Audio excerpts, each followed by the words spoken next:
श्रीमत्सद्गुणशालिनं चिदचिदि व्याप्तं च दिव्याकृतिं जीवेशाक्षरमुक्तकोटिसुखदं नैकावताराधिपं ज्ञेयं श्रीपुरुषोत्तमं मुनिवरेर्वेदादिकीर्त्यं विभुं तं मूलाक्षरयुक्तमेव सहजा नन्दं च वन्दे सदा। સહજાન સ્વામી મહારાજની જય, અક્ષર પુરુષોત્તમ મહારાજની જય, ગુણાતીતાનંદ સ્વામી મહારાજની જય, ભગતજી મહારાજની જય, શાસ્ત્રીજી મહારાજની જય, યોગીજી મહારાજની જય, પ્રમુખ સ્વામી મહારાજની જય, દિલ્હી અક્ષરધામ મહોત્સવની જય.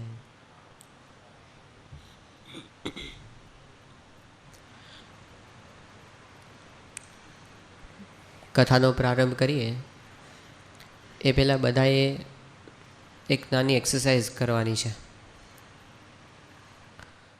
બેઠા બેઠા જ કરવાની છે. એક એવી વ્યક્તિને યાદ કરો કે જેના પ્રત્યે તમને અત્યંત આદર હોય, એને સંભાળો ને તમને અહોભાવ પ્રગટ થાય. એ વર્તમાનકાલીન હોય તો પણ ચાલે, ભૂતકાળમાં તમે કોકના વિશે સાંભળ્યું હોય અને તમને એના પ્રત્યે આદર થયો તો પણ ચાલે. હવે બીજી એક એવી વ્યક્તિને યાદ કરો કે જેના પ્રત્યે તમને અત્યંત તિરસ્કાર હોય, તમે સંભાળો ને એના પ્રત્યે ઘૃણા ઉત્પન્ન થાય. બસ એક્સરસાઇઝ પૂરી, આટલી જ હતી. આમાંથી આપણે બે વસ્તુ શીખવાની છે. પહેલી વસ્તુ તો એ છે કે મને એ વાતનો તો વિશ્વાસ છે કે તમે જે બે વ્યક્તિને યાદ કરી એ બંને માણસ હશે.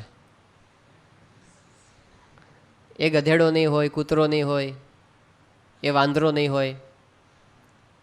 એનો અર્થ શું થયો કે એક કૂતરો જ્યારે જન્મે ને ત્યારે કૂતરો હોય અને મરે ને ત્યારે પણ એ કૂતરો જ હોય. એક ગધેડો જન્મે ત્યારે ગધેડો હોય ને મરે ત્યારે શું હોય? ગધેડો. એક કાગડો જન્મે ત્યારે કાગડો હોય ને મરે ત્યારે પણ કાગડો જ હોય. પણ માણસ એવો છે કે જન્મે ને ત્યારે બધા જ સરખા બાળક હોય, પણ મરે ત્યારે એમાંથી કોઈક ગાંધીજી હોય ને કોઈક હિટલર હોય. બરાબર છે ને?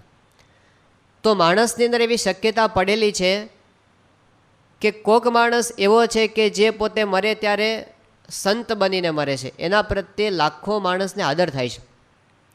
અને કોઈક એવો છે કે જે મરે ત્યારે લાખો માણસોનો તિરસ્કાર લઈને આ લોકમાંથી પોતે જાય છે. કોઈક એવો છે કે જે પોતે આ શરીર છોડે ત્યારે એને પરમ શાંતિ હોય કે મારે જે કરવાનું છે એ મેં કર્યું છે. અને કોઈક એવા પણ તમને જોવા મળશે કે જે અશાંતિના પોટલા પોતાની સાથે લઈને જાય છે. આ બંને વસ્તુ કોની અંદર થાય છે? માણસમાં જ થાય છે. બીજી વસ્તુ આપણે શું શીખ્યા? તો બીજી વસ્તુ એ શીખ્યા કે જે બે માણસો આપણે વિચારીએ છીએ એ બંને એક જ પૃથ્વી ઉપર રહે છે, એક જ આકાશ નીચે રહે છે, એક જ પ્રકારનું પાણી પીવે છે અને ઘણી વખત તો એક જ પ્રકારનો ખોરાક પણ ખાય છે. વૈજ્ઞાનિક દ્રષ્ટિએ બંને હોમો સેપિયન્સ છે. બંને સરખા જ પ્રકારનું જીવન જીવે છે, કારણ કે બંને શ્વાસ લે છે. બંને જણ શ્વાસ લે છે એટલે બંને સરખું જીવે છે. તો ફેર ક્યાં પડ્યો બંનેની અંદર? એક આધુનિક લેખક છે, એનું નામ છે શિવ ખેડા. એને એક પુસ્તક લખ્યું છે, બહુ પ્રસિદ્ધ થયું છે. એનું નામ છે યુ કેન વિન. એનું ટ્રાન્સલેશન હિન્દીમાં પણ થયું છે, ગુજરાતીમાં પણ થયું છે. એક વાક્ય એની અંદર બહુ સુંદર છે કે જીતને વાલે કોઈ અલગ કામ નહીં કરતે, જીતને વાલે કોઈ અલગ કામ નહીં કરતે, વે હર કામ અલગ ઢંગ સે કરતે હૈ. એ જે કરે છે ને એની રીતમાં ફેર પડી જાય છે. એમ આપણે પણ જીવનની અંદર કંઈક એવી રીત હોય છે કે એ જો આપણને આવડી જાય તો આપણું જીવન કંઈક ઉચ્ચ કક્ષાનું બની શકે. અહીંયા આગળ ઘણા બધાને ક્રિકેટ રમતા, કોને આવડે છે ક્રિકેટ રમતા? હાથ ઊંચો કરો તો. બધાને આવડે છે. કદાચ બહુ સારું ના આવડતું હોય, મધ્યમ કક્ષાનું તો લગભગ બધાને આવડતું હોય છે. હવે આપણે એક કામ કરીએ કે આમાંથી 2 ટીમ પાડીએ, 11-11ની હોય ને, 2 ટીમ પાડીએ આપણે, અને એ ગ્રાઉન્ડમાં આપણે મેચ રાખીએ, 500 રૂપિયા ટિકિટ રાખીએ આપણી મેચ જોવાની. કેટલા જણ જોવા આવશે? નહીં આવે, નહીં વેચાય ટિકિટ આપણી. ચલો આપણે ઘટાડીએ ભાવ, 250 રાખીએ, તોય નહીં વેચાય. ચલો 100 રૂપિયામાં તો આવશે DDIT. નહીં આવે કોઈ? અને અત્યારે તો મફતમાં ના આવે, કારણ કે DDITનું સ્કેજ્યુલ એવું ટાઈટ છે ને કે ટાઈમ ક્યાં છે આવું બધું જોવાનો. તો આપણે મફત આપીએ ને ટિકિટ તોય કોઈ આવતું નથી, અને ત્યાં લોકો ટીંગાઈને જોવા માટે જાય છે, રૂપિયા ખર્ચીને જોવા જાય છે. ફેર ક્યાં પડ્યો? ફેર પડ્યો ક્વોલિટીની અંદર. આપણે પણ રમીએ છીએ, એ લોકો પણ રમે છે, બધા સચિન તેંડુલકરને બધા, પણ ફેર ક્યાં પડ્યો? ક્વોલિટી. મુંબઈની પાસે ખપોલી નામનું એક નાનું સેન્ટર છે, અને મુંબઈથી લોકો 3-3, 4-4 કલાકનું ટ્રાવેલિંગ કરી અને ત્યાં બટાટાવડા ખાવા માટે જાય છે. તે ઘરમાં નહીં, કેટલી સિમ્પલ એની તો રેસીપી છે, એમાં કંઈ બહુ મોટી વસ્તુ નથી બટાટાવડા બનાવવા, છતાં પણ લોકો ત્યાં જઈને કેમ ખાય છે? ક્યાં ફેર પડ્યો? ક્વોલિટી. ઘરે પણ બને છે, પણ ત્યાંની ક્વોલિટી કંઈક જુદી છે. ગોંડલની અંદર દરબારી ગોટા બને છે, તો રાજકોટથી લોકો ગોંડલ સુધી ખાવા માટે લાંબા થાય છે. તો રાજકોટમાં કોઈ જગ્યાએ ગોટા બનતા જ નહીં હોય. ફેર ક્યાં પડે છે? ક્વોલિટી. અમદાવાદના લોકો માણેક ચોકની અંદર કંઈક ખાવા માટે જાય છે બધા, શું ખબર નહીં, પણ ઘરેથી લોકો 10-10 કિલોમીટરનું ટ્રાવેલિંગ કરીને ત્યાં જાય, પોતાના વિસ્તારમાં નહીં. પણ ફેર ક્યાં પડ્યો? ક્વોલિટી. આમાંથી હાર્મોનિયમ વગાડતા કોને આવડે છે? હાર્મોનિયમ વગાડતા નથી આવડતું કોઈને? નથી આવડતું, કંઈ વાંધો નહીં. તબલા વગાડતા કોઈને આવડે છે? એક જણ છે. હું કહું છું કે આપણને બધાને હાર્મોનિયમ વગાડતા આવડે છે, બોલો આવડે કે નહીં? હવે એમાં કરવાનું શું છે? પેલી એની બધી પેલી ચાવી હોય છે દબાવવાની, અને આમાં હલાવવાનું વાજુ, અવાજ આવે કે ના આવે? તે વગાડતા તો આપણને બધાને આવડે છે, પણ જેવું વગાડવું જોઈએ એવું વગાડતા આવડતું. ફેર ક્યાં પડ્યો? ક્વોલિટી. એમ જીવન તો બધા જ જીવે છે, કારણ કે આપણે શ્વાસ લઈએ છીએ, કારણ કે આપણું બ્રેઇન ચાલે છે, કારણ કે આપણી કિડની ચાલે છે, કારણ કે આપણું હાર્ટ ચાલે છે. સાયન્સ પાસે જીવનની વ્યાખ્યા નથી, વધારે નથી, આટલું તો બધા જ કરે છે. તો પછી ફેર ક્યાં પડે છે? ફેર પડે છે ક્વોલિટીની અંદર. કેવા પ્રકારનું જીવન જીવવું. ગાંધીનગર અક્ષરધામના દર્શન આમાંથી કોણે કર્યા છે? લગભગ બધાએ કર્યા છે. તમે એન્ટર થાઓ ને, ત્યાં આગળ શરૂઆતની અંદર પ્રદર્શનની અંદર એક પેલું સ્ટેચ્યુ આવે છે, અને એમાં લખેલું છે, શું લખેલું છે કોને ખબર છે? You are the stone, you are the chisel, you are the sculptor. તમે પોતે જ પથ્થર છો, તમે પોતે જ પેલી છીણી છો, અને તમે પોતે જ એને ઘડનારા છો. એટલે કે આપણે પોતે પોતાના જીવનને ઘડવાનું હોય છે. ઘડતરની કિંમત છે ને, ટોલ્સ્ટોયનો કંઈ પ્રસંગ આવે છે, કોઈને પૂછ્યું કે ઘડતરની શું કિંમત છે, તો એણે વાત સમજાવી કે તમે આ લોખંડનો ગચિયો જઈને બજારમાં વેચ્યા હો તો ભંગારમાં કેટલા રૂપિયા આવે? કે આવે 10-15 રૂપિયા આવે એના. પછી કે એને તમે જરા ઘડો અને એમાંથી કંઈક ઓજાર બનાવો તો કેટલા રૂપિયા આવે? તો કે એમાંથી તો 400-500 રૂપિયા આવે. પછી કે એને તમે વધારે ઘડતર કરો અને એમાંથી કંઈક સોય કે એવું બધું બનાવો તો કેટલા રૂપિયા આવે? તો કે તો આમાંથી 1000 રૂપિયાની સોયો બની જાય. અને કે એમાંથી તમે પેલા ઘડિયાળના સૂક્ષ્મ યંત્રો છે એ બધા તમે બનાવો તો કેટલા આવે? તો કે તો એની કિંમત કદાચ હજારો રૂપિયાની અંદર થાય. તો જેમ જેમ ઘડતર થતું જાય છે એમ એમ એની કિંમત વધતી જાય છે. એમ ઘડ્યા વગરનું જીવન અને ઘડેલું જીવન, એની અંદર આટલો બધો ફેર છે, અને એ આપણે કરી શકીએ છીએ. પાછા વિશેષતા તો એ છે કે એ જીવન આપણે ઘડી શકીએ છીએ. તો કેવી રીતે? એના કેટલાક સિદ્ધાંતો છે. આ સિદ્ધાંતો દરેક માટે કોમન છે.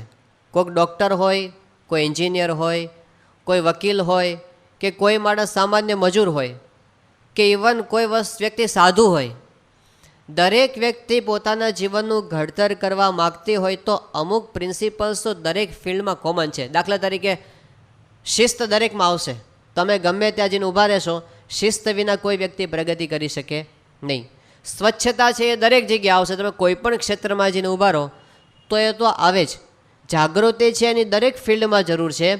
એમ અમુક પ્રિન્સિપલ્સ છે એ બહુ સામાન્ય છે કે જેની બધાની અંદર જરૂર છે. એવા કેટલાક પાયાના સિદ્ધાંતો છે અને એવા સિદ્ધાંતો આપણા ઋષિ મુનિઓએ એમની હજારો વર્ષોની સાધના પછી આપણને આપેલા છે. એ આપણા શાસ્ત્રોની અંદર સંગ્રહાયેલા છે. આર્લોન ટોયનબી નામના એક બહુ મોટા બ્રિટિશ ઇતિહાસકાર થઈ ગયા અને એમણે એવી વાત કરી છે કે this supremely dangerous moment in human history, the only way of salvation for mankind is the Indian way. અત્યારની પરિસ્થિતિમાં આખી દુનિયાને ઉગારી શકે એવી ભારતીય જીવન પ્રણાલિકા છે, એ વિના દુનિયા નહીં બચી શકે. આ વાત એક બ્રિટિશ માણસ કરે છે. પેલો માર્ક ટ્વેઇન અમેરિકન સાહિત્યકાર છે, એમણે વાત કરી છે કે in religion and culture India is a millionaire. ધર્મ અને સંસ્કૃતિની બાબતમાં આપણે સામાન્ય નથી. મેક્સ મુલરનું નામ તમે સાંભળ્યું હશે, બહુ મોટા જર્મન ચિંતક થઈ ગયા અને એમણે વાત કરી છે કે જો કોઈને વૈભવ, સંસ્કાર કે સૌંદર્ય જોવા હોય તો હું ભારતની સામે આંગળી ચીંધું. પછી કહે છે કે કોઈને પોતાના જીવનમાં કંઈક સમાધાન પ્રાપ્ત કરવું હોય, પછી ભણે અને પ્લેટો કે કાન્ટની થિયરીનો અભ્યાસ કર્યો હોય, પણ જો ખરેખર સમાધાન પ્રાપ્ત કરવું હોય તો હું ભારતની સામે આંગળી ચીંધું. અને છેલ્લે કહે છે કે આ યુરોપની અંદર તો આપણી ગ્રીક અને રોમન ફિલોસોફી પ્રમાણે જીવીએ છીએ, પણ જો આપણા આંતરજીવનને વધારે સંવાદી બનાવવું હોય, વૈશ્વિક બનાવવું હોય, પૂર્ણ બનાવવું હોય અને દિવ્ય બનાવવું હોય તો હું ભારતની સામે આંગળી ચીંધું. આ વાત એક જર્મનીનો માણસ કરે છે. હજારો વર્ષો પહેલાં મનુસ્મૃતિની અંદર એક વાત લખેલી હતી કે એતદ દેશ પ્રસૂતસ્ય સકાશાદ અગ્રજન્મનઃ સ્વમ સ્વમ ચરિત્રમ શિક્ષેરન પૃથિવ્યાહ સર્વમાનવાહ. આખી પૃથ્વીના લોકોને જો શીખવું હોય તો ભારતના મનીષીઓ પાસેથી અને ભારતના મહર્ષિઓ પાસેથી શીખવું. આ વાત હજારો વર્ષોથી આપણે ત્યાં ચાલતી આવી છે. પણ વચ્ચેનો એક યુગ ભારતની અંદર એવો આવી ગયો કે જેની અંદર આપણે સતત વિદેશી આક્રમણોની અંદર રહ્યા, કે સતત આપણે વિદેશોના પ્રભાવની અંદર રહ્યા, એટલે આપણી અસ્મિતા એ ઢંકાઈ ગઈ છે. સાવ નાશ તો નથી પામી, પણ એની ઉપર એક પ્રકારનું આવરણ આવી ગયું છે. અને એ દરમિયાન પશ્ચિમના જગતની અંદર કેટલાક લોકો સંશોધનની અંદર મંડ્યા કે એવું શું છે કે જેનાથી આપણા મનુષ્ય જીવનને વધારે સંવાદી બને છે. કે અમેરિકાની સંસ્કૃતિ એ 200-250 વર્ષથી જૂની નથી, બહુ જ નવી સંસ્કૃતિ છે. એ લોકોને સ્વતંત્રતા મળી 18મી સદીમાં, પછી એ લોકો ધીમે ધીમે પ્રગતિ કરતાં કરતાં અહીં સુધી પહોંચ્યા છે. તો હજી બચપનની અંદર છે એ લોકોની સંસ્કૃતિ, પણ એમાં એ લોકોએ મહેનત કરીને કંઈક તત્વને પામવા માટે પ્રયત્ન કર્યો છે. તો કેટલાક લોકોએ વિચાર્યું કે જીવનને અર્થપૂર્ણ બનાવે એવી કોઈ વસ્તુ છે કે નહીં, અને એમ સંશોધન કરતાં કરતાં ઘણા બધા પુસ્તકો ત્યાંની ધરતી ઉપર લખાયા છે. પણ છેલ્લા 15 વર્ષથી અમેરિકાની ધરતી ઉપર એક પુસ્તક એ બહુ જ લોકપ્રિયતા પામ્યું છે. તમે કદાચ એનું નામ સાંભળ્યું હશે. સ્ટીફન કવી નામના એક લેખક છે અને એમણે પુસ્તક લખ્યું છે the 7 habits of highly effective people. આ પુસ્તક 1989ની સાલમાં સૌથી પહેલી વાર પ્રકાશિત થયું અને ત્યાર પછી ધીમે ધીમે કરતાં એ એટલું બધું પ્રસિદ્ધ થઈ ગયું. ન્યૂયોર્ક ટાઈમ્સની અંદર એક કોલમ આવે છે કે જેની અંદર દર અઠવાડિયે જે વધારેમાં વધારે બેસ્ટ સેલર બુક હોય એનું લિસ્ટ આપવામાં આવે કે આ અઠવાડિયે આ બુક સૌથી વધારે વેચાણી. તો સતત 64 અઠવાડિયા સુધી આ પુસ્તક અગ્રતામાં રહ્યું હતું, પહેલો ક્રમ.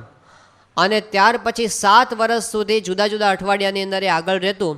એટલે આ પુસ્તકની એ વખતે 1997ની હું વાત કરું છું, ત્યાં સુધીમાં 1,20,00,000 જેટલી કોપીઓ વેચાઈ ગઈ હતી. અને બધાને લાગ્યું કે આની અંદર કંઈક નવીન વાત છે. પછી તો ધીમે ધીમે એનો બીજી ભાષાઓમાં અનુવાદ પણ થયો. તો અત્યાર સુધીમાં 28 દેશોની 28 ભાષાની અંદર આ પુસ્તકનો અનુવાદ થઈ ગયો છે અને એમાં ગુજરાતી પણ બાકાત નથી. ગુજરાતીની અંદર આપણે એક વડોદરાના ભાઈ છે સંજીવ શાહ જેનું નામ છે, અને એમણે આ પુસ્તકનું અનુવાદ કર્યો છે અને એણે એનું નામ આપ્યું છે મહાન હૃદયોના સારે ગમ પધની. આવું નામ આપી અને થોડાક પોતાના ફેરફારો સાથે આ પુસ્તક એમણે પ્રસ્તુત કર્યું છે. તો 70 દેશોની અંદર જુદી જુદી જગ્યાએ આ પુસ્તક હું એટલા માટે વાત કરું છું કે આપણને મહિમા સમજાય કે આ પુસ્તક શું છે. પછી ધીમે ધીમે કરતાં ત્યાં કોર્સિસ બધા આના ચાલુ થયા. તો અમેરિકાની અંદર લગભગ 300 જેટલા સેન્ટરની અંદર આ સ્ટીફન કોવીના બધા ક્લાસીસ ચાલે છે અને એમાં લોકો ટ્રેનિંગ લેવા માટે જાય. તો 4 દિવસની ટ્રેનિંગ હોય એને, અને 4 દિવસની ટ્રેનિંગ લેવા માટે અમેરિકામાંથી વર્ષે લગભગ 7 થી 7.5 લાખ લોકો એની અંદર ભાગ લે છે. 4 દિવસની ટ્રેનિંગના $4,000 લેવામાં આવે છે. 2 લાખ રૂપિયા લગભગ થયા. લોકો 4 દિવસ માટે આ ટ્રેનિંગ લેવા માટે જાય છે. 1996ની સાલમાં જ્યારે પૂજ્ય આનંદ સ્વરૂપ સ્વામી ત્યાં પરદેશ હતા અને એ વખતે હ્યુસ્ટનની અંદર એમણે કથા કરી અને કથામાં એમણે આવી બધી ચારિત્રની વાતો કરી. અને કથા પૂરી થઈને આપણે એક હરિભક્ત, એનું નામ યોગેશભાઈ ત્રિવેદી છે, એની કંપનીની અંદર બહુ મોટી પોસ્ટ ઉપર છે. તો એમણે આવીને વાત કરી કે સ્વામી અમને જે તમે વાત કરી ને એ વાત સાંભળવા માટે અમારી કંપનીએ અમને $4,000 ખર્ચો કરીને મોકલ્યા હતા. આના સિવાય કંઈ નવી વાત નહોતી. તમે જે કથા વાર્તા કરો છો ને એ જ વાત સાંભળવા માટે અમારી કંપનીએ અમને આ 20 એમ્પ્લોઈઝને મોકલ્યા હતા અને આટલો ખર્ચો કર્યો હતો કારણ કે અમે એમાંથી કંઈક શીખીને આવીએ. તો એ આ પુસ્તક એ વખતે પ્રકાશ થયેલું. એક આપણો યુવક ત્યાંનો હ્યુસ્ટનનો, એનું નામ હતું દીપમ, અને સ્વામીશ્રીને પૂછ્યું, એમને 12થમાં બહુ સારા ગ્રેડ આવ્યા, તો એમણે પૂછ્યું કે મારે કઈ ફેકલ્ટીમાં જવું. એમને મેડિકલમાં ઈચ્છા હતી, પણ સ્વામીએ કીધું ના, તું મેનેજમેન્ટની અંદર જા. તો ત્યાં ઓસ્ટિનની અંદર બહુ જ મોટી યુનિવર્સિટી છે મેનેજમેન્ટની, અને એમાં એણે એડમિશન લીધું. તો એડમિશન મળ્યું એ સાથે એના પર લેટર આવ્યો કે તમે એ કોલેજમાં ભણવા માટે આવો એ પહેલાં આ પુસ્તક વાંચીને આવજો. કયું પુસ્તક? એ આ પુસ્તક કીધું હતું કે આપણે જે ભણવાના છીએ એનો સાર આ પુસ્તકની અંદર છે, એવું કોલેજવાળાએ કીધું હતું. અને એ દીપમભાઈ પછી તો થયા પોતે બિઝનેસની અંદર ગ્રેજ્યુએટ, અને અત્યારે પોતે હમણાં જ અમેરિકામાં સ્વામીશ્રી દીક્ષા આપીને 6 યુવાનોને, એમાં એમને સાધુની દીક્ષા પણ લીધી અને અહીંયા સ્વામીશ્રીની સાથે પાછા દેશમાં પધારવાના છે. તો આપણે સમજીએ છીએ કે દુનિયાની અંદર આવું પુસ્તક એક પ્રકાશિત થયું, લોકોની આંખ ઉઘડી ગઈ કે આમાં કંઈક જુદી વસ્તુ છે. આ પુસ્તકની એક મોટી વિશેષતા શું છે કે અમેરિકામાં જે સારામાં સારી 100 કંપનીઓ છે જે સૌથી વધારે નફો કરે છે અને સૌથી વધારે એની નામના છે, એ 100 કંપનીઓને ફોર્ચ્યુન 100 કંપનીઝ કહેવામાં આવે છે. એ ફોર્ચ્યુન 100 કંપનીઝના 82% જે એમ્પ્લોઈઝ છે એ બધા જ આની ટ્રેનિંગ લેવા માટે જાય છે દર વર્ષે. અને આખા અમેરિકાની જે 500 સારી કંપની છે એને ફોર્ચ્યુન 500 કંપનીઝ કહેવામાં આવે છે. એ ફોર્ચ્યુન 500ના 66% જે એમ્પ્લોઈઝ છે એ આની અંદર ટ્રેનિંગ લેવા માટે જાય છે.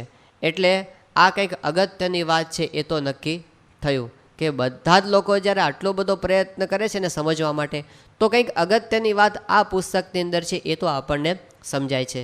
એના લેખક છે સ્ટીફન કવી, એ પોતે મોર્મન છે. મોર્મન સંપ્રદાય એ ખ્રિસ્તી ધર્મનો એક નવો ફાટો છે અને 1830ની સાલમાં એની શરૂઆત થઈ હતી. અમેરિકાની અંદર યુટો નામનું એક રાજ્ય છે અને યુટો સ્ટેટની અંદર સોલ્ટ લેક સિટી નામનું એક શહેર છે અને એમાંનું મુખ્ય સેન્ટર છે. અને એવું કહેવાય છે કે ખ્રિસ્તી ધર્મનો સૌથી ઝડપથી વિકાસ પામતો ફાટો એટલે આ મોર્મન સંપ્રદાય છે.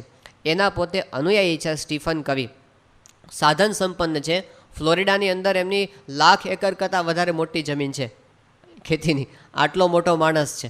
હાર્વર્ડ યુનિવર્સિટીની અંદર એ પોતે PhD થયા છે અને ત્યાર પછી 25 વર્ષ સુધી એમણે મેનેજમેન્ટના ફિલ્ડમાં જુદી જુદી કંપનીને કન્સલ્ટન્ટ તરીકે સેવા આપી અને બહુ સારી નામના એમણે પ્રાપ્ત કરી 25 વર્ષ દરમિયાન. પણ 25 વર્ષની પ્રેક્ટિસ પછી એમના મનની અંદર કેટલાક પ્રશ્નો ઊભા થયા. એ પ્રશ્નો એવા પ્રકારના હતા કે એણે જે કાંઈ સાહિત્ય વાંચ્યું હતું અથવા તો મેનેજમેન્ટ જે કંઈ ભણ્યા હતા એકેયનું સમાધાન એમાંથી એને પ્રાપ્ત થયું નહીં. એવા કેટલાક પ્રશ્નો એણે પુસ્તકના પ્રારંભમાં આપ્યા છે કે કયા કયા પ્રશ્નોમાંથી મને પ્રશ્ન થયો કે આમાંથી હવે મારે શું કરવું. કેવા પ્રશ્નો હતા?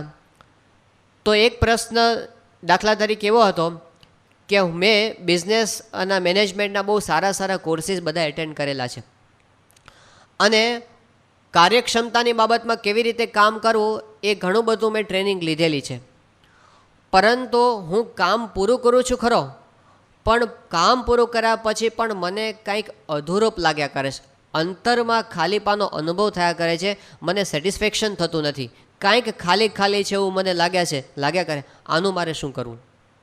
કેટલાક પ્રશ્નો લગ્ન જીવનના હતા કે પતિ ને પત્ની બંને ભેગા થઈને આવે કે અમારું લગ્ન જીવન સાવ શુષ્ક બની ગયું છે, અમને એકબીજા પ્રત્યે જરા પણ પ્રેમ નથી, ભેગા રહીએ છીએ ખરા, અમે ઘણા બધા કન્સલ્ટ કર્યા, બધા પ્રોગ્રામ્સ કે અમે શું કરીએ તો અમારી અંદર આત્મીયતા વધે, પણ કોઈ પ્રોગ્રામ કામ આવતા નથી. કેટલાક એવા પણ હતા કે હું ટાઈમ મેનેજમેન્ટ માટે ઘણું બધું શીખ્યો છું, પરંતુ કામ કરતાં પણ મને એમ લાગે છે કે હજી હું પૂરેપૂરી એફિશિયન્સીથી કામ કરતો નથી. કેટલાક એવા હતા કે મારી સાથે કામ કરનારા અથવા મારી સાથે ભણનારા અથવા મારી સાથે બિઝનેસની અંદર આગળ વધનારા માણસો એ જ્યારે પોતાના ફિલ્ડમાં પ્રગતિ કરે છે ત્યારે હું એને અભિનંદન આપી નથી શકતો, મને અંતરમાં બળતરા થાય છે, કોઈનો વિકાસ હું દેખી શકતો નથી. અને હું ઉપરથી તો કોંગ્રેચ્યુલેશન્સ કહું છું, પણ મને અંતરમાં તો દુઃખ થાય છે કે એ કેમ આગળ વધી ગયો, આવું મને થયા કરે છે.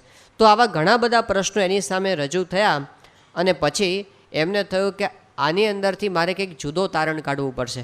એટલે એ પોતે નોકરીમાંથી રજા લીધી 1 વર્ષની અને પોતાના પત્ની સાથે અમેરિકાની બાજુમાં હવાઈ ટાપુ છે અને ત્યાં એકાંતવાસનું એમણે 1 વર્ષ સુધી સેવન કર્યું.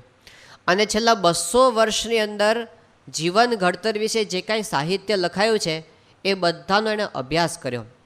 ત્યારે અભ્યાસ કરતાં એને એક વસ્તુ જાણવામાં આવી કે જગતની અંદર જે કાંઈ ચિંતન થયું છે એમાં 2 ભાગ પડે છે ટાઈમની રીતે. એમણે કીધું કે પહેલાં વિશ્વયુદ્ધ સુધી જે કાંઈ લખાયું છે એ એક પ્રકારનું સાહિત્ય છે અને વર્લ્ડ વોર 1 પછી જે સાહિત્ય થયું છે એ જુદા પ્રકારનું સાહિત્ય છે. કેવા પ્રકારનું છે? એમણે કીધું કે વર્લ્ડ વોર ફર્સ્ટ પછી જે કંઈ સાહિત્ય લખાયું એ બધાની અંદર દરેક જગ્યાએ પર્સનાલિટી એથિકની વાત કરવામાં આવી છે. આ પર્સનાલિટી એથિક એમણે પોતે આપેલો શબ્દ છે, પણ એનો અર્થ એમણે એવો કર્યો છે કે પર્સનાલિટી એથિક એટલે શું? તો તમારી પબ્લિક ઇમેજ કેવી છે, તમે કેવી રીતે લોકોની અંદર પ્રભાવ પાડી શકો છો, તમે શું કરો તો જેનાથી તમે સારા માણસ છો એવી છાપ જગતની અંદર પડે. અને એની જુદી જુદી ટેકનિક્સ, તમે કદાચ પેલું પુસ્તક જોયું હશે ડેલ કાર્નેગીનું, how to win friends and influence people, તમે કેવી રીતે મિત્રો જીતી શકો. અને એમાં બધા ઉપાયો બતાવે છે, ટેકનિક્સ, કે તમે છે ને કોકની સાથે વાત કરતા હો તો એની આંખમાં આંખ પરોવીને વાત કરો, તમે સાંભળતા હો તો પછી એ જે વાક્ય બોલ્યા હોય એ વાક્ય ફરીવાર બોલો એટલે એને લાગે કે મને સાંભળે છે. તમે કોઈ વ્યક્તિને બોલાવો તો નામ દઈને બોલાવો એટલે એમને થાય કે વાહ, આને મારા પ્રત્યે પ્રેમ છે. હવે આવા જુદા જુદા ઉપાયો એ પુસ્તકોની અંદર બતાવે છે. આ બધાને માટે એમણે એક નામ પર્સનાલિટી એથિક, એટલે કે તમે લોકો પર પ્રભાવ પાડવા માટે પ્રયત્ન કરો અને એવી શીખો ટેકનિક કે કેવી રીતે તમારે અવાજનું વોલ્યુમ રાખવું જોઈએ, કેવી રીતે આરોહ અવરોહ કરવા જોઈએ. આ બધા પબ્લિક સ્પીકિંગના કોર્સિસ પણ બધા આવે છે. એને પર્સનાલિટી એથિક નામ આપ્યું. અને એની પહેલાંનું જે છેલ્લા 150 વર્ષનું સાહિત્ય હતું એને નામ આપ્યું કેરેક્ટર એથિક. એ ચારિત્ર ઉપર નિર્ભર હતું. એમાં એવું આવતું હતું કે તમે લોકો પર પ્રભાવ પાડવા કરતાં પહેલાં તમે સારા થાઓ. જો તમે સારા હશો તો લોકો પર પ્રભાવ તો એની મેળે પડશે. તો તમે સારા દેખાવા કરતાં સારા થવા માટે પ્રયત્ન કરો. આ આવે છે કેરેક્ટર એથિકની અંદર. અને આ બધો અભ્યાસ કરીને એમણે તારણ કાઢ્યું કે વિશ્વની અંદર જે કાંઈ પ્રશ્નો થયા છે અને જે કાંઈ મૂંઝવણો માણસને થતી છે ને ટેન્શન ને સ્ટ્રેસ, એ બધાનું એક મુખ્ય કારણ હોય તો એ છે કે આપણે પર્સનાલિટી એથિકમાં વધારે પડતા પડી ગયા. એ સાવ નકામી વસ્તુ નથી, તમારે શીખવું જોઈએ. મોટા માણસ સાથે વાત કરવાની હોય તો આપણે કઈ રીતે ઊભા રહેવું જોઈએ, આપણે કઈ રીતે બોલવું જોઈએ, કેવો વિવેક દાખવવો જોઈએ, આ બધું જરૂરી છે. પણ એને આપણે કેરેક્ટર એથિક કરતાં વધારે મહિમા ન આપી દેવો. આપણે એવું ન સમજવું કે આપણું જીવન ને આપણે એમને પ્રભાવ પાડી શકશું, એ લાંબુ નહીં ટકે. એમણે કીધું કે છેલ્લે તો કેરેક્ટર જ કામ લાગે છે, આપણું ચારિત્ર કામ લાગે છે. અને આના માટે એમણે પુસ્તકની પ્રસ્તાવનાની અંદર પેરેડાઇમ શિફ્ટની વાત કરી છે. પણ એના પર આપણે વાત કરીએ એ પહેલાં બીજા પર પ્રભાવ પાડવા કરતાં પહેલાં પોતે સારા થવું એ સમજાવવા માટે એમણે જે એક બહુ મહત્ત્વનું વાક્ય લખ્યું છે એ આપણે સમજવાના છીએ. ડેવિડ જોન નામના એક ચિંતકનું વાક્ય એમણે આ પુસ્તકમાં લખ્યું છે. એમાં કહે છે કે there is no real excellence, બરાબર ધ્યાનથી સાંભળજો, there is no real excellence in all this world which can be separated from right living. There is no real excellence in all this world which can be separated from right living. એ કહે છે કે આખા જગતની અંદર એવી કોઈ સફળતા નથી, સાચી સફળતા, કે જે પ્રાપ્ત કરવા માટે તમારે તમારું જીવન બનાવવાની જરૂર ન પડે. આપણે બધાને સફળ થવું છે અને સાચા અર્થમાં સફળતા પ્રાપ્ત કરવી છે. પણ એ સફળ થવા માટે કેટલાક પાયાના સિદ્ધાંતો એને તમે ક્યારેય છોડી શકો નહીં. અને એ સિદ્ધાંત કયા છે? જે આપણું પોતાનું જીવન બનાવવાના સિદ્ધાંતો, એ આપણે સમજવાના છે. નહીંતર અત્યારે આપણને દેખાય છે કે એક આંધળી દોડ જગતમાં કેવી છે, આપણને બધાને અનુભવ થાય કે સારા દેખાવું એટલે લોકો પર પર્સનાલિટી પાડવી, એટલે તમે કપડાં એવા પહેરો કે લોકો આમ તમારા હું જોયા કરે. બસ આવો પણ એક વર્ગ છે. અને આપણે બધા જે અવસ્થામાંથી પસાર થઈએ છીએ એની અંદર વધારે આવું હોય છે કે આપણે કેવા ચશ્મા પહેરીએ તો લોકો ઉપર આપણી પર્સનાલિટી પડે, કેવા કપડાં પહેરીએ તો લોકો આપણા સમૂહ જોવે, આપણે કેવી રીતે આમ ચાલીએ. તમે ચાલતા હોય કોઈક કહે ને કે તમે બહુ સારું ચાલો છો, તમારી ચાલ બદલાઈ જાય.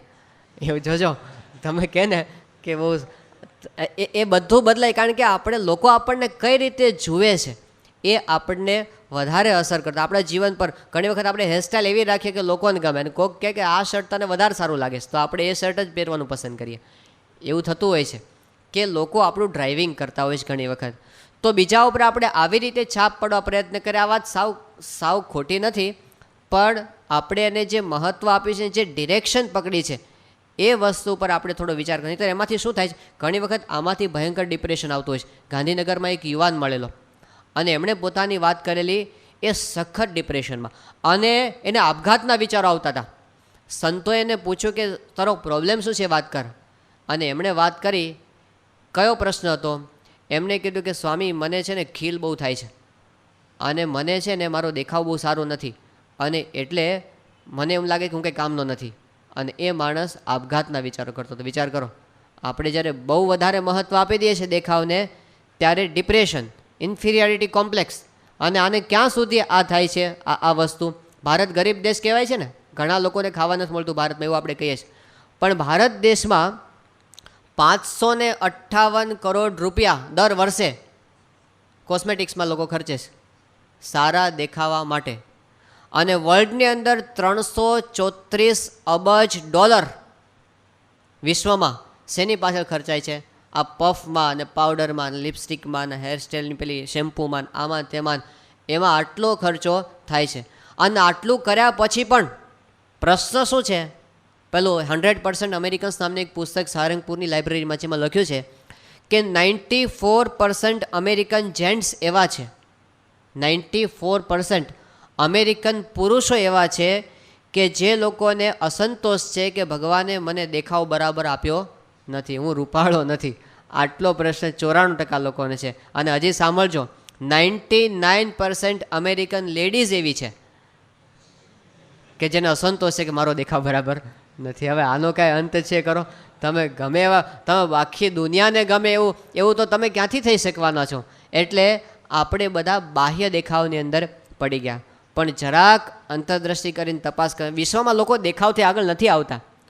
લોકો સચિન તેંડુલકરને દેખાવથી માને છે. શું કામ? એની પાસે પાગલ થાય છે. એની પાસે કંઈક સ્કિલ છે, એની પાસે ખાલી દેખાવથી લોકો આગળ વધ્યા એવું નથી. સોક્રેટિસનું નામ તમે સાંભળ્યું હશે, આખી દુનિયામાં પ્રસિદ્ધ માણસ છે. પણ સોક્રેટિસ માટે એવું કહેવાય છે કે એના વખતનો દુનિયામાં સૌથી વધુ અગલી માણસ એ હતો. આખી દુનિયાનો કદરૂપો માણસ સોક્રેટિસ હતો, અને છતાં પણ એની પાસે કંઈક હતું. તો ખાલી દેખાવથી લોકો જગતમાં આગળ આવતા નથી. માઇકલ જોર્ડનનું નામ તમે સાંભળ્યું હશે, અમેરિકાનો પાગલ એની પાછળ. અને કિશોરોના રૂમમાં તો આપણે જોઈએ આમ લાઈફ સાઇઝના બધા જોર્ડનના બધા કટિંગ્સ હોય બધા, પણ એ જોર્ડન કાળિયો છે ને, હપસી છે ને, તો આપણને એના કરતાં તો આપણે બધા ધોળા છીએ એ બેઠા ને, એટલે ચિંતા કરવાની જરૂર નથી કે દેખાવ ઉપર આપણે વધારે મહત્ત્વ આપવાની જરૂર નથી કે આ કાળો છે ને, આ ધોળો છે ને, આ ઠીંગણો છે ને, લાંબો છે ને, ટૂંકો છે, એમાંથી આપણે ઊંચા આવતા નથી. એ આપણા શાસ્ત્રોએ આપણને સમજાવેલો, પણ હવે આ માણસ સમજાવે છે એટલે આપણે કાન પકડીએ છીએ. બાકી આપણા શાસ્ત્રોમાં જનક રાજાની દરબારની વાત છે જ. જનકનો દરબાર હતો અને ત્યાં આગળ અષ્ટાવક્ર ઋષિ આવ્યા. અષ્ટાવક્ર ઋષિના 8 અંગ વાંકા હતા. 8 અંગ વાંકા, એટલે ચાલે તો કેવી ચાલતા હશે કલ્પના કરો. પણ એ જ્યારે સભામાં પ્રવેશ કર્યો અને એને જોઈને આખી સભા હસી પડી અને જનકથી પણ થોડું હસાઈ ગયું. એ વખતે અષ્ટાવક્ર ઋષિ પોતે હસવા માંડ્યા. એટલે એ હસવા માંડે બધા શાંત થઈ ગયા. લોકો કીધું અમે દાંત કાઢીએ બરાબર, તમે છે ને હસો છો. એટલે અષ્ટાવક્રએ કીધું જનકને કે જનક, હું તો એમ સમજતો હતો કે જનકના દરબારમાં બધા જ્ઞાનીઓ ભેગા થયા છે, પણ તમે તો બધા ચમાર છો. સભાની અંદર રાજાને કહી દીધું અને તમે બધા ચમાર છો, ચામડિયા ભેગા થયા. કેમ કે તમે ચામડું જોઈને માણસની કિંમત કરો છો, તમારી દ્રષ્ટિ એનાથી આગળ પહોંચી નથી. ત્યારે બધાએ કાન પકડ્યો. તો આ વાત તો આપણે ત્યાં છે જ, પણ હવે દુનિયા આ વાત કરતી થઈ છે કે કેવળ ઉપરના દેખાવથી માણસની કિંમત થઈ શકતી નથી. જો આટલું સમજાઈ જાય. ગાંધીની વાત તમે જાણો છો. મહાત્મા ગાંધી કેવા પ્રકારની હેરસ્ટાઈલ રાખતા હતા કહો? હેર હોય તો હેરસ્ટાઈલ રાખે ને. અને કઈ કંપનીના કપડાં પહેરતા હતા? કઈ ગ્વાલિયર ને બધી જાહેરાત આવે છે ને, લોકો એમ આમ ગ્વાલિયરની જાહેરાત આવે ને લોકો એમ બતાવે કે આ કપડાં પહેરે એટલે માણસ સફળ થયો. ભાઈ કપડાં પહેરવાથી કોઈ સફળ નથી જતું. હા, એવું હોય છે ને કે હું જે ઈચ્છું એ મેળવું છું એમ કરીને સિગારેટની જાહેરાત હોય. પણ એવું નથી હોતું ભાઈ. સિગારેટ પીવાથી કોઈ ઈચ્છિત વસ્તુ હજી સુધી પ્રાપ્ત કરે જગતના ઇતિહાસમાં એક કિસ્સો એવો નથી. પણ જાહેરાતોમાં લોકો પાગલ થતા હોય. આવી રીતે પેલો કપિલ દેવ બતાવે કે હું અમુક પ્રકારની બ્લેડ વાપરું. કંઈ પામોલિવ ને એ બ્લેડનું છે ને શેનું છે? પામોલિવ શું છે? કંઈક સાબુ છે, શું છે? શેવિંગ ક્રીમ છે. હવે એ ક્રિકેટર પામોલિવ ક્રીમ વાપરીને થયો છે. પણ લોકોને આવી રીતે લોકો એની પાછળ પાગલ થતા હોય છે. તો થોડુંક સિદ્ધાંતને સમજવા પ્રયત્ન કરવો, વાસ્તવિકતા. ગાંધીજી કઈ કંપનીના કપડાં પહેરતા હતા? કેવા શૂઝ પહેરતા હતા કહો? કંઈ હતું નહીં. કેવી ઘડિયાળ વાપરતા હતા? એ પણ હતું નહીં. ધોતડી પહેરીને જતા હતા. અને ગાંધીજી છે એ બહુ રૂપાળા હતા કહો? કેવા હેન્ડસમ હતા? એ પણ નહોતું. અને કાંઈ આમ બહુ આપણે એમ કે અમુક પ્રકારની હાઇટ હોવી જોઈએ, અમુક પ્રકારની એવું નહોતું. અમુક પ્રકારની હાઇટ ને બોડીને કશું નહોતું. કોઈક એક ધોલ મારે તો 4 ગળથોલે ખાઈ જાય, એ ગાંધી હતા. પણ એ ગાંધી પેલો ચર્ચિલ જેવો માણસ. ચર્ચિલની વાત તમે સાંભળી હશે. જ્યારે સેકન્ડ વર્લ્ડ વોર વખતે આખું ઇંગ્લેન્ડ પડી ભાંગ્યું હતું અને હિટલરની સામે કોઈ આખી દુનિયામાં ઊભો રહી શકે એમ નહોતો. એ વખતે ચર્ચિલ ઊભો થયો હતો અને એને પેલું સૂત્ર આપેલું. અત્યારે તો આ બધા નેતાઓ કરતા થઈ ગયા. આમ જીતે એટલે વી ફોર વિક્ટરી કરતા થઈ ગયા. પણ ચર્ચિલે દુનિયાને પહેલી વાર વી ફોર વિક્ટરી આપ્યું હતું અને ભાંગેલા ઇંગ્લેન્ડને ઊભું કર્યું હતું. એ ચર્ચિલ એવું કહેતો કે મને આખી દુનિયામાં કોઈની બીક લાગતી નથી. મને આખી દુનિયામાં બીજા કોઈની બીક લાગતી નથી. પણ પેલો ભારતનો હાફ નેકેડ ફકીર છે ને, અડધો નાગો ફકીર, કોણ? ગાંધીની બીક મને લાગે. એની આંખમાં આંખ પરોવીને એ પોતે કહેતો, પોતાના ICS ઓફિસર્સને જ્યારે મોકલ્યા ઇન્ડિયામાં ત્યારે કહેતો કે don't talk to Gandhi. Gandhi સાથે વાત કરતા નહીં. એની સાથે વાત કરશો તમારું અંતર ફેરવી નાખશે. શું હતું ગાંધીની પર્સનાલિટીમાં? કોઈ કંઈ જ હતું નહીં. આવડત પણ નથી. તમને એમ કે સ્કિલ હોય તો આગળ વધે. ગાંધી પોતે નિષ્ફળ થયેલો વકીલ હતો. એ સફળ નહોતા કે વકીલાતની અંદર. સરદાર પટેલ અને જવાહરલાલ નહેરુ જેવા પોતે આમ સારા ઓરેટર નહોતા કાંઈ, કે બહુ સારા પ્રવચનકાર હોય. એ પણ નહોતું ગાંધીજીની અંદર. હતું શું એ પ્રશ્ન થાય. જ્યારે પેલું 1927માં પેલું ત્યાં આગળ ગોળમેજી પરિષદ હતી ને, રાઉન્ડ ટેબલ કોન્ફરન્સ ઇંગ્લેન્ડમાં, અને ગાંધી અહીંથી ગયેલા, પોતરી પહેરીને જ ગયા હતા ગાંધી. અને કોઈએ એને કીધું કે આ તો ક્વીન સાથે તમારી મિટિંગ છે અને ક્વીનના તો અમુક પ્રકારના પ્રોટોકોલ્સ હોય, તો તમારે ત્યાં આગળ આવા કપડાં ન પહેરાય, કોટ ને ટાઈ બાંધીને પહેરીને જવું પડે. ગાંધી કહે કે ભારતના 40 કરોડ લોકો જે પહેરે છે એ મેં પહેર્યું છે. રાણીને મારી સાથે વાત કરી તો કરે ને તો હું આવો હાલતો થાવ. રાણીને કીધું મારા પ્રોટોકોલ મૂકો પડતા, મારે ગાંધી સાથે વાત કરવી. અને પછી એવી મિટિંગમાં પોતે ગાંધી, એને શરમ ના આવી. આપણે તો કોક દાડો કોલેજ જવાનો જો આમ ક્રીઝવાળું શર્ટ હોય ને તો આપણે શરમ આવે. ખાલું લોકો આપણને શું કહેશે, ઇસ્ત્રી બરાબર નથી આજે. પણ આપણે દેખાવને બહુ વધારે મહત્ત્વ આપવાની જરૂર નથી, એટલું આમાંથી સમજવાની જરૂર છે. તો શું છે એવી વસ્તુ જે આપણા વ્યક્તિત્વને ખરેખર વિકસાવે છે, એ સિદ્ધાંતને સમજવાની જરૂર છે.